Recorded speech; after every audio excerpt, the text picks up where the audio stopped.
Fans of music, welcome back. It is Dave, the Real Music Observer, observing real music in real time for real people just like you and just like me.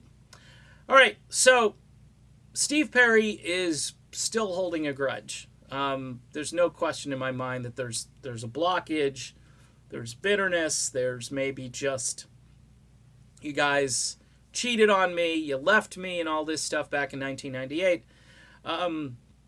That was a pivotal year. By the way, keep in mind, Journey did wait about 2 years before they decided to find Steve Augeri and make him the lead singer.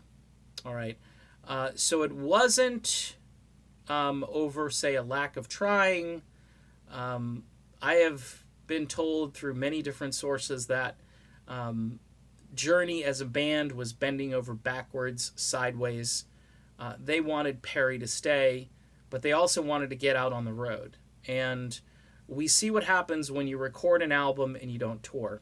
And that was the case of Trial by Fire. It's also currently the case of Traces. So history is kind of repeating itself a little bit there.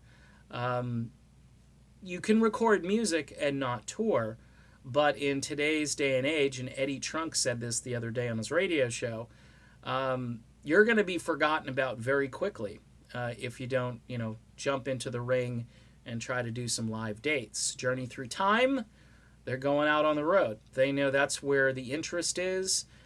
They can generate more ticket sales, more album sales, more DVD sales if they're an active creative force, but they're also sharing their talents with a live audience. That's all there is to it. Steve Perry hasn't gotten over what happened in 1998. All of the other timeline stuff that we've gone over, it probably doesn't really matter. In 98, that was the year they said they were moving on. And Perry at that point, from say 1985, 86 to about 98, was calling all the shots in the group. And Neil Schon was reasserting himself as, hey, this band was originally formed around me. I was the architect of everything at the beginning, and then they built things around me. They brought you in, but it was our chemistry, and quite frankly, the Journey chemistry, whether it's the Escape era and forward up until Perry leaves, or even if it's the, say, Infinity through Departure era, that type of chemistry with Perry was really the most creative time for the band. No question about it.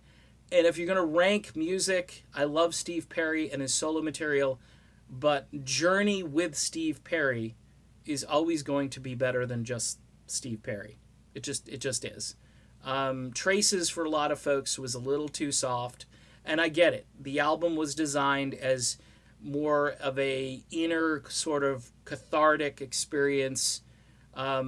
But if you go back to For the Love of Strange Medicine or Street Talk, those are good records. Street Talk is my favorite.